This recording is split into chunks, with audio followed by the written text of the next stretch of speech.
J'ai poignardé ma belle-mère dans le dos avec le couteau qu'elle m'avait offert pour notre mariage.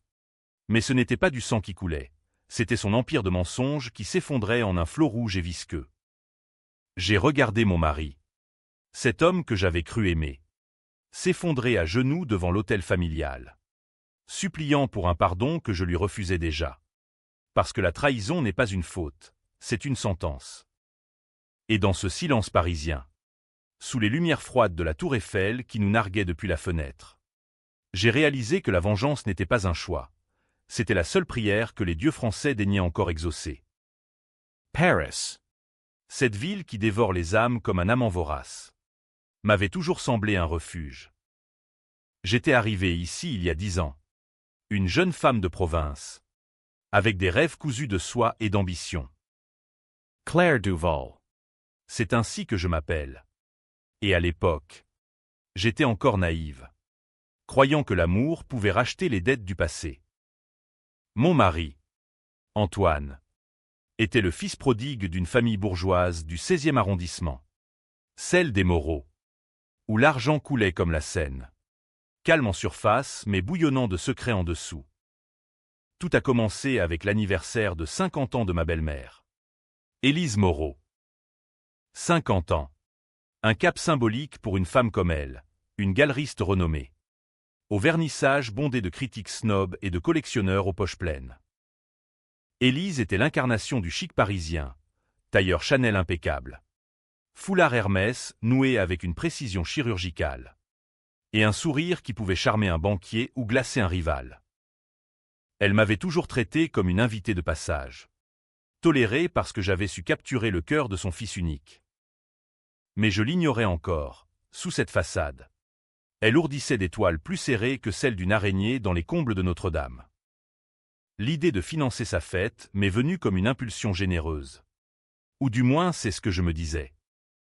Antoine et moi traversions une période difficile financièrement.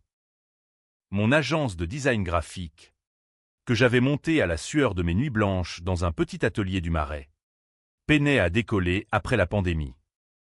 Antoine, quant à lui, était coincé dans son poste de consultant chez un cabinet d'avocats du boulevard Saint-Germain.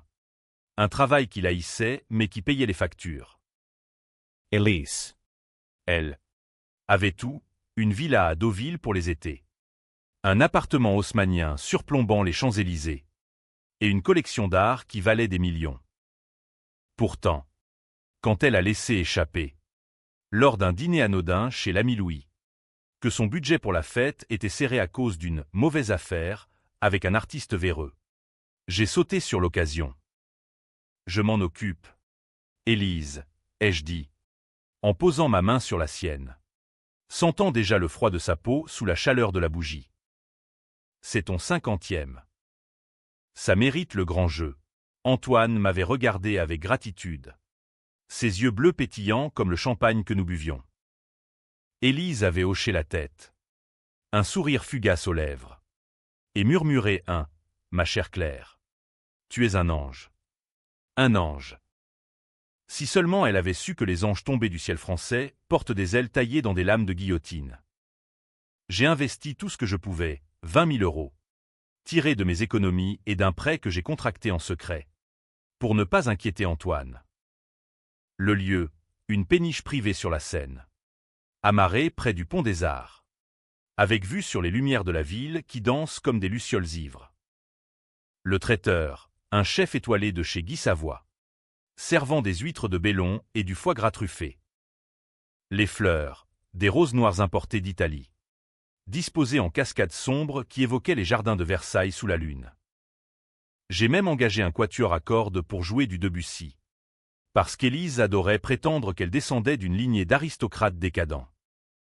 Chaque détail était pensé pour elle, pour la faire briller comme la Joconde sous les projecteurs du Louvre. Les invitations sont parties, 100, triées sur le volet par Élise elle-même.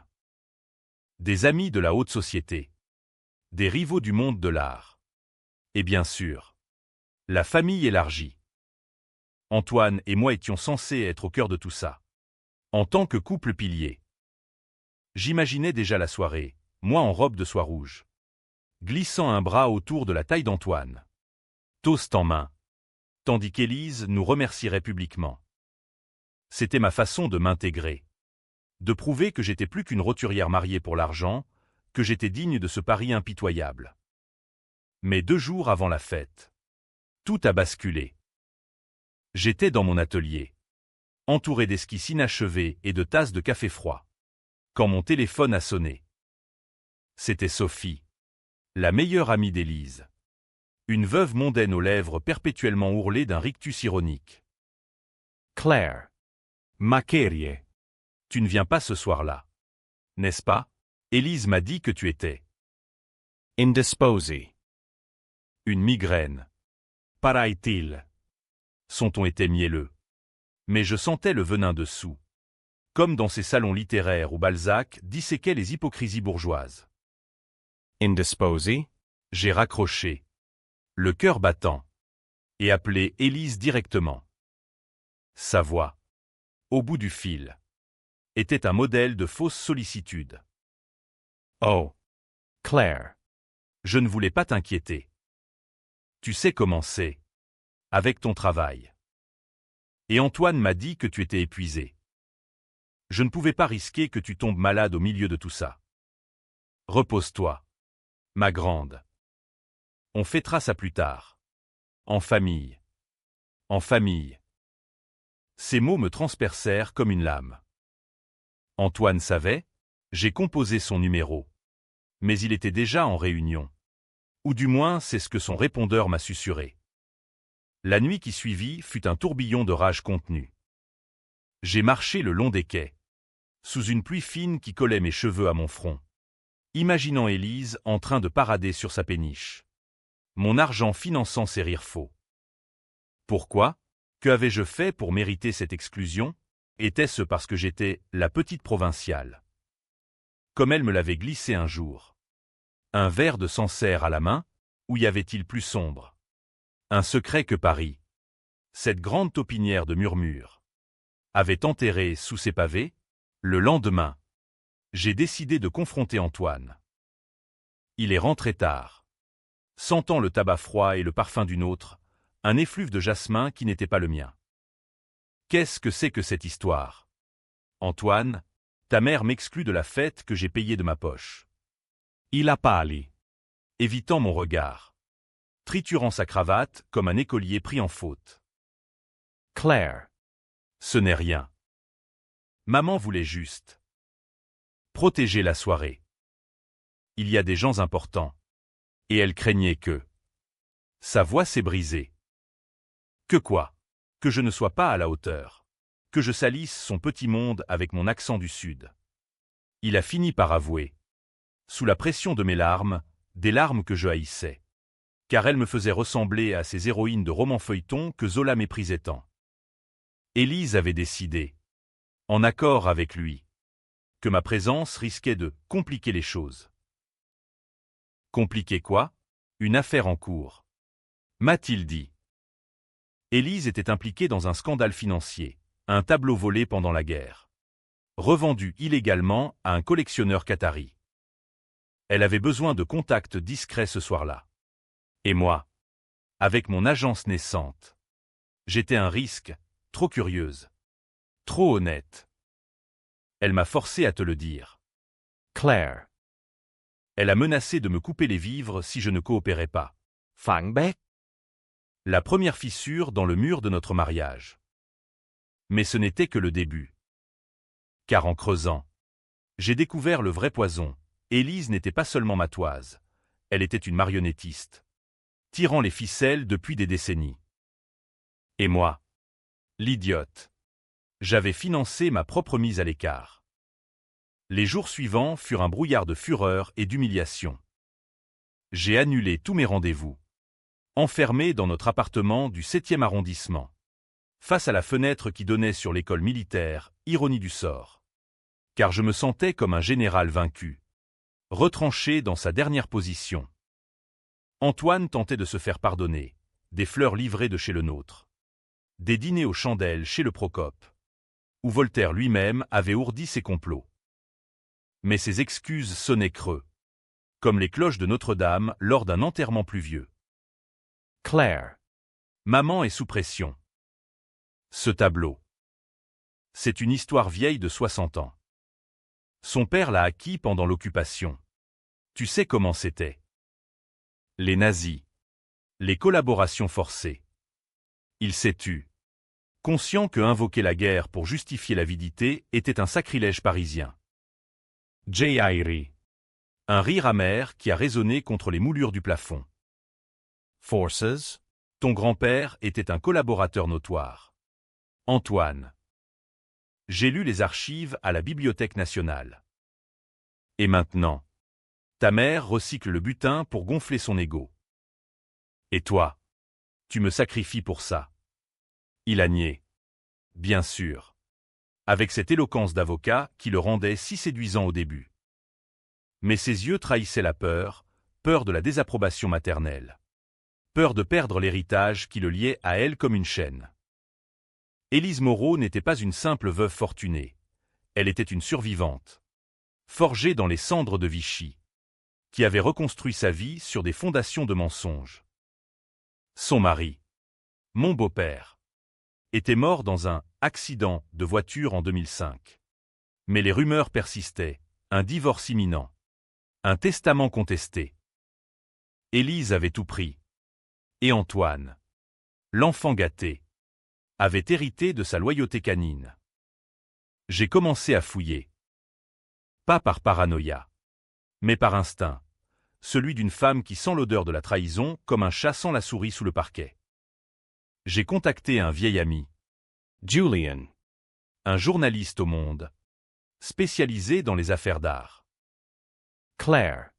Qu'est-ce qui t'amène dans mes bas-fonds? A-t-il demandé, son cigare virtuel crachotant à travers Zoom. Je lui ai raconté l'anniversaire. L'exclusion. Le tableau. Il a ri. Puis s'est assombri. Le portrait de femme de Matisse, celui-là même. Il a été spolié à une famille juive en 1942. Élise l'a racheté via un intermédiaire suisse en 2010. Officiellement légal. Mais les preuves sont floues. Et devine qui a servi de prête-nom pour le transfert. Antoine. Mon mari avait signé les papiers. Il y a 5 ans. Lors d'une vacance à Genève que j'avais cru romantique. Il avait géré quelques formalités administratives pour sa mère. M'avait-il dit. Mais en réalité, il avait blanchi l'origine du tableau, exposant notre couple à un risque judiciaire colossal. Si la vérité éclatait. Ce n'était pas Élise qui irait en prison, c'était lui. Le signataire. Et moi, j'étais clean. Mais lié à lui par le mariage. Génial, ai-je murmuré à Julien. Donc, je finance la fête pour célébrer un demi-siècle de vol. Mais il y avait plus. Julien m'a envoyé un dossier par mail crypté, des lettres jaunies. Scannées d'archives familiales. Élise avait un frère. Disparo en 1944. Un résistant exécuté pour trahison. Non, pour avoir dénoncé des juifs cachés afin de sauver sa peau. Le héros familial était en fait un indique. Et Élise avait passé sa vie à effacer cette tâche. Le tableau, un paiement pour le silence d'un témoin. La galerie Moreau n'était pas un temple d'art, c'était un mausolée de culpabilités enterrées. Cette nuit-là, alors qu'Antoine dormait, j'ai confronté les ombres de notre chambre. J'ai sorti le couteau de cuisine, celui gravé, pour Claire. Avec amour. Élise, et je l'ai aiguisé lentement. Le métal chantant contre la pierre comme une berceuse macabre. Pas pour tuer. Pas encore. Mais pour me rappeler que la vengeance, en France, est un art lent. Comme la cuisson d'un coq au vin, mijoté jusqu'à ce que la chair se détache de l'os. Le jour de la fête arriva comme une tempête d'été sur la Seine.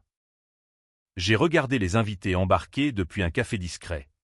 Le cœur serré. Elise. Radieuse en noir et perle. Levait son verre à la lune. Antoine. À ses côtés. Évitait les regards. J'ai attendu. Invisible. jusqu'à ce que la péniche s'éloigne. Puis, j'ai agi. Un appel anonyme à la police des douanes, signalant un lot d'art suspect sur la péniche. Pas assez pour couler le bateau, mais suffisant pour une inspection discrète et humiliante. Le lendemain, les journaux People titraient « Scandale au 50e d'Élise Moreau, douane à bord ». Elle m'a appelé. Furious. C'est toi, n'est-ce pas, cette mesquinerie? J'ai ri doucement. Mesquinery? C'est le prix d'une invitation refusée. Élise. Mais attends. Ce n'est que l'entrée. Elle a raccroché. Mais je sentais sa peur. La peur d'une femme qui sait que les fantômes de Vichy ne dorment jamais vraiment. Antoine est rentré à gare. Qu'as-tu fait? Claire? Maman est effondrée. Les investisseurs fuient. J'ai posé le couteau sur la table. Propre mais menaçant. Ce que j'ai fait, j'ai payé ma place à la table. Et toi, tu vas choisir, elle ou moi? Il a hésité. Et dans ce silence, j'ai vu le gouffre. La trahison n'était pas seulement la sienne, c'était la nôtre. Tissée dans le fil du mariage. Mais Élise ne se laissait pas abattre. Elle contre-attaqua vite, une rumeur lancée dans les cercles du Marais, accusant mon agence de plagiat. Des clients annulèrent. Des contrats volèrent en éclats. C'est la guerre. Ma chère, me glissa-t-elle lors d'une rencontre forcée au café de Flore. Ses yeux, froids comme la pierre de la Concorde. Me defiant. Et en guerre, on sacrifie les pions. J'étais le pion. Mais les pions, en échec français, peuvent devenir reines. La guerre s'installa comme un brouillard tenace sur la ville. Ce brouillard que Baudelaire appelait l'âme de Paris, lourd. Oppressant. Chargé de parfums fanés et de regrets. Mon agence chancela. Mais je tins bon. Aidé par Julien, qui publia un article voilé dans le Figaro, questionnant l'authenticité du Matisse sans nommer Élise directement. Un tableau maudit flotte sur la Seine, titrait-il, avec une photo floue de la péniche. Les murmures enflèrent, invitations annulées pour les prochains vernissages. Collectionners hesitant. Élise riposta par le mépris, organisant un dîner privé chez Maxims pour clarifier les rumeurs. Antoine y assista. Bien sûr. Rentrant avec des lèvres tachées de rouge qui n'étaient pas le mien. C'était professionnel. Clair, plaidatait-il. Mais je vis les photos sur Instagram. Une brune sophistiquée. Probablement une avocate rivale. Collée à lui comme une ombre. La jalousie me rongeait. Mais je la canalisais en fioul pour ma machine de revanche. J'engageai un privé. Un ex-flic nommé Raoul. Avec des cicatrices de l'affaire Clearstream et un flair pour les salles secrets. Combien pour creuser dans le passé des Moreau? Demandai-je. Il sourit. Édenté. 10 000. Et un foie gras pour le foie. Raoul livra vite, un dossier épais comme un Proust. Bourré de photos jaunies et de transcriptions. Le frère d'Élise, Lucien. n'était pas mort en héros. En 1943, Il avait dénoncé une famille juive cachée dans leur grenier à Montmartre, les Goldstein. Joailliers ruinés par les lois raciales. En échange, les nazis lui avaient donné le Matisse, pillé de leur collection. Lucien fut exécuté plus tard pour d'autres trahisons. Mais Élise, adolescente à l'époque, avait hérité du tableau et juré de le garder. Elle l'a vendu une fois. en 1980, Pour financer l'éducation d'Antoine, expliqua Raoul. Mais le racheta en 2010, via un prête-nom, Antoine lui-même, qui signa sous un faux nom.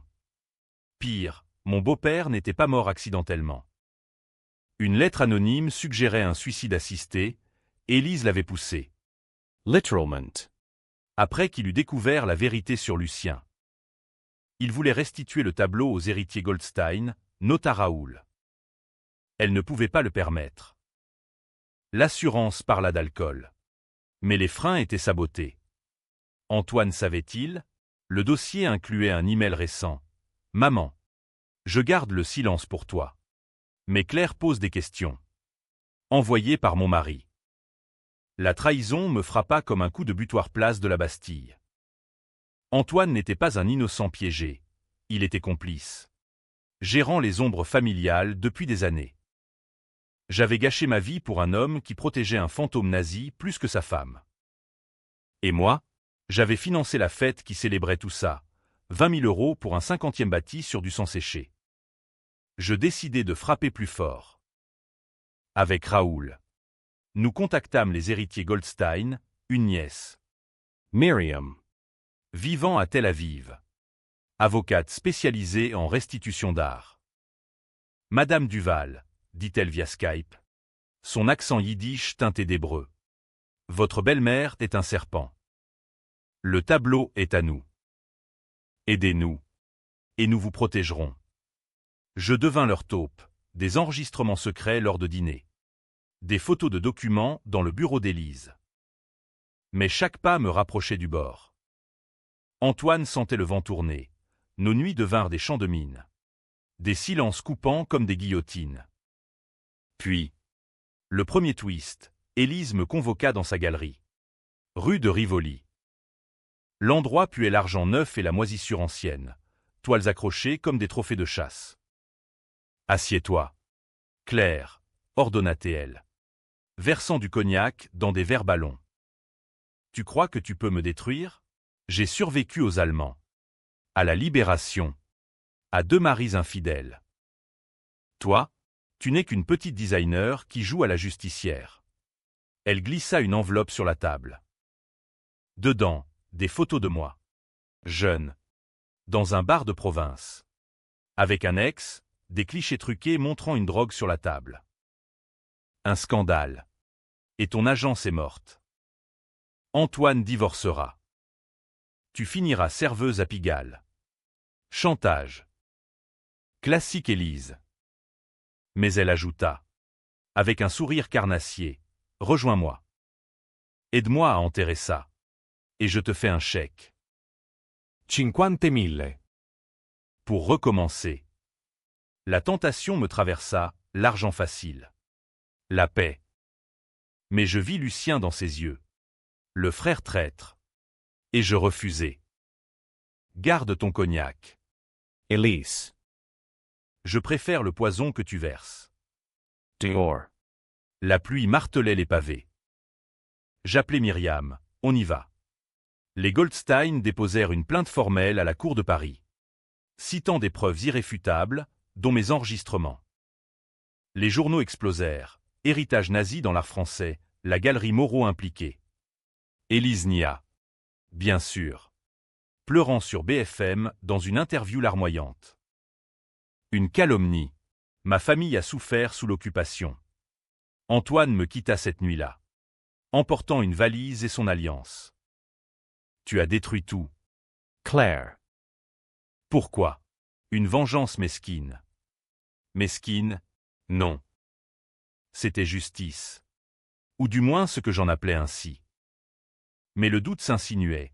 Et si Élise avait raison? Et si j'étais la méchante? Ruinant une famille pour un tableau? Paris, avec ses jugements hâtifs, murmurait déjà contre moi, la marâtre juive, disaient certains, confondant Goldstein avec mon nom. Le chaos trao approchait.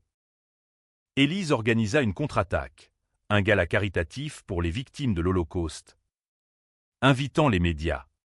Avec le Matisse comme pièce maîtresse, un acte de bravoure calculé. Viens. Si tu l'oses, me défiatait-elle par texto. JY Ayay. Seule. En noir comme une veuve vengeresse.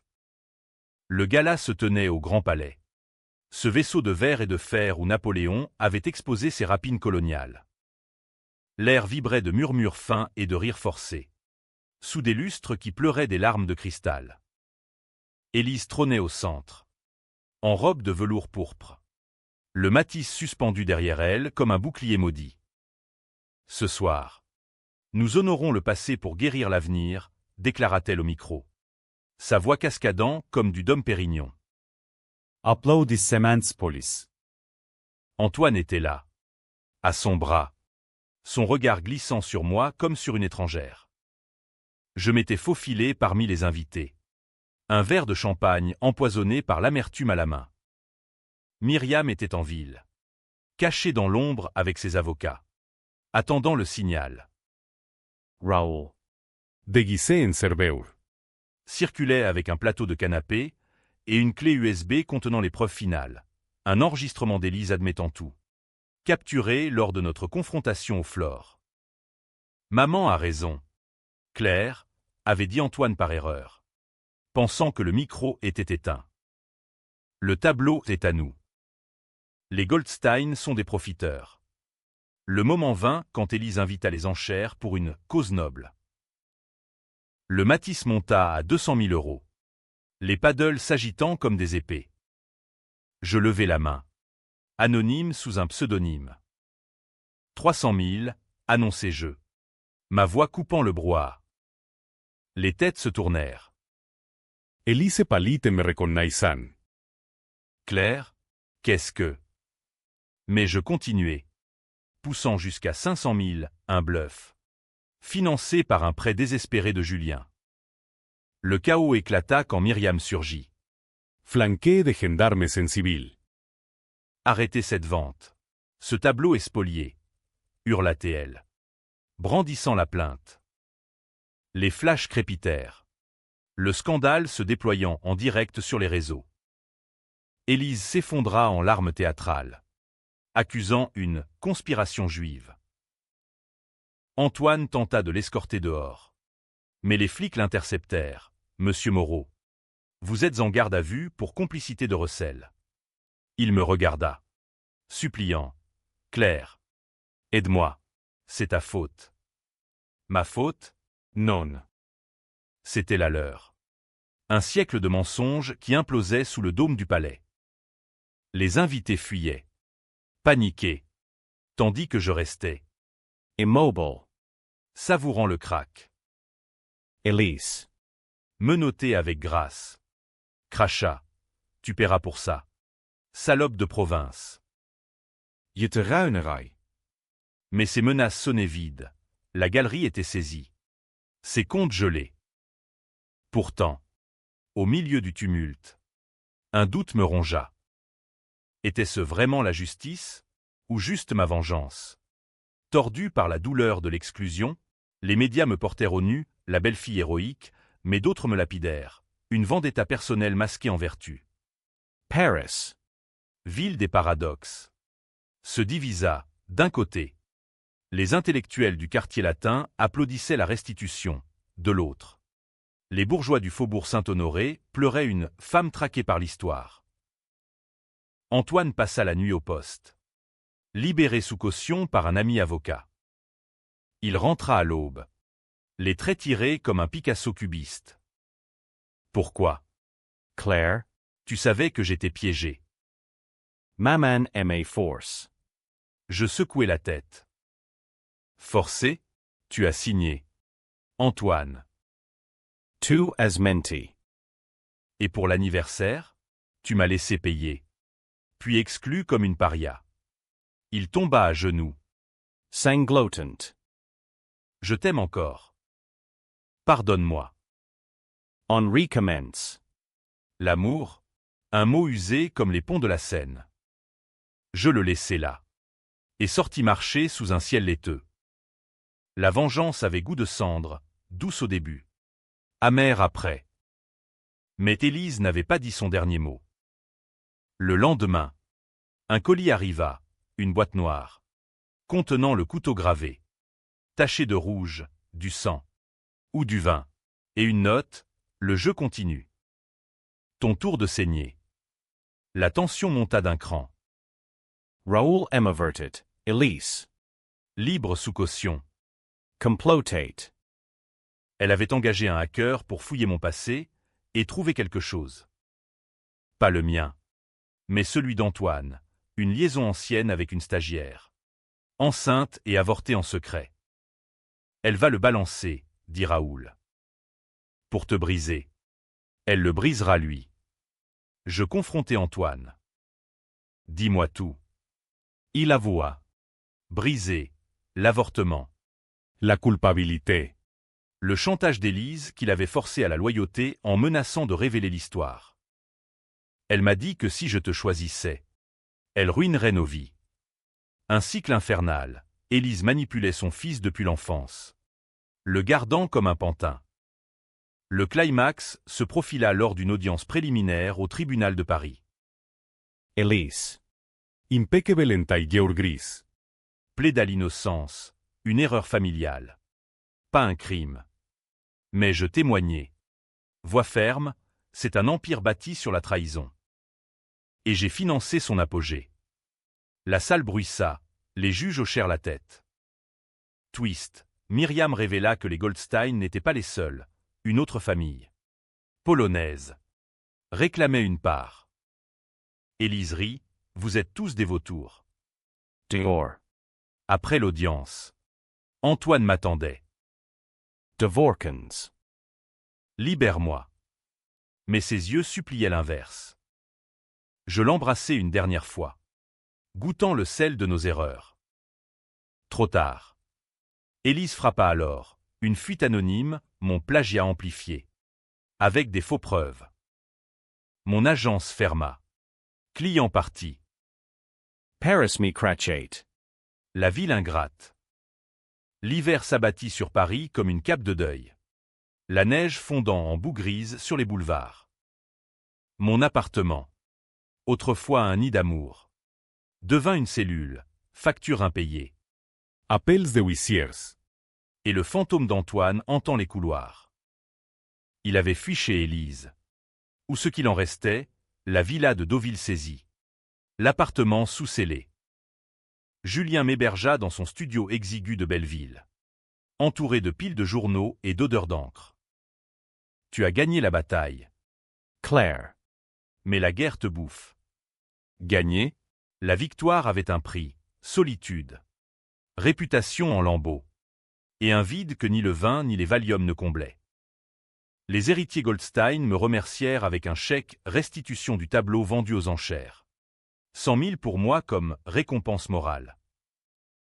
Myriam m'écrivit, vous êtes une guerrière. Mais guérez-vous. Guerrière. Je me sentais comme Emma Bovary. Empoisonné par mes propres illusions. Elise. En attente de jugement.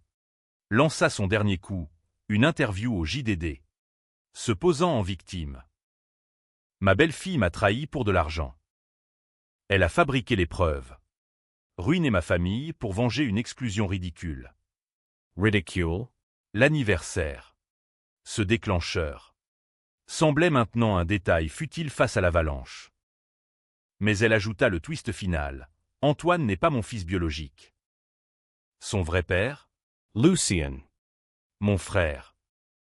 J'ai élevé l'enfant du traître pour expier. Le choc me frappa comme un métro en pleine vitesse. Antoine. Fruit du sang maudit, Élise l'avait révélé pour le briser. Ou pour me briser via lui. Il m'appela. Voix brisée. C'est vrai. Claire.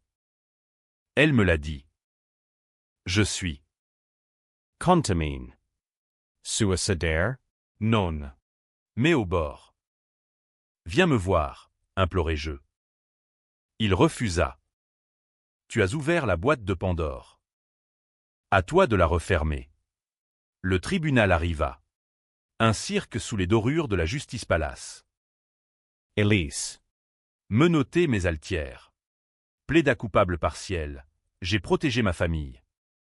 Le passé nous hante tous. Sentence, 5 ans. Avec sursis pour âge. Et restitution totale. Antoine écopa de 2 ans probation pour complicité. Moi, témoin clé. Iesortis in Maracane elgalement. Mais le vrai twist vint après, une lettre d'Élise. De sa cellule à Fresnes. Claire. Tu as gagné. Mais sache, l'exclusion n'était pas pour le tableau. C'était pour te protéger. Antoine avait une liaison. Et je savais que tu le découvrirais ce soir-là. Je t'ai épargné l'humiliation publique. Mensonge? Vérité? Ces mots, reprends le couteau. Il est à toi maintenant. Je la rendis. Taché pour de vrai, pas de sang, mais des larmes. Antoine revint. Brisé mais repentant. On essaie, pour de bon. Sans elle. J'hésitais. La vengeance m'avait libéré. Mais alourdi. Kết thúc bi kịch. Ou happy end bancal. Paris. Indifferent. Reprit son cours. Je relançai mon agence. Plus forte. Avec des clientes inspirées par mon courage. Antoine et moi. Nous dansâmes un tango fragile, passion et douleur mêlées. Mais la nuit. Je rêve encore de la péniche. Exclu sur le quai. Et je me demande, qui était le monstre? Elle. Ou moi? Forgé à son image, la scène coule. Emportant les secrets. Et la vengeance. Comme l'amour.